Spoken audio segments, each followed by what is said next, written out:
آج حضرت عثمان بن عفان کا یوم شہادت ہے۔ آپ خاتم النبیین صلی اللہ علیہ وسلم نے فرمایا ہر نبی کا جنت میں ایک ساتھی ہوتا ہے اور میرا ساتھی جنت میں عثمان بن عفان ہے۔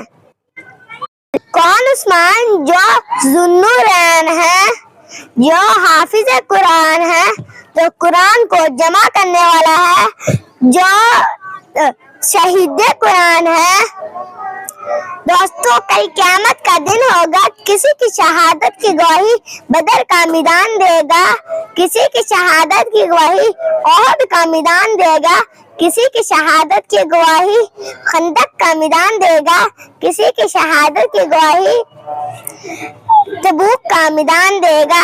جب حضرت عثمان بن عفان کی باری آئے گی تو ان کی شہادت کی گواہی رب کا قرآن دے گا۔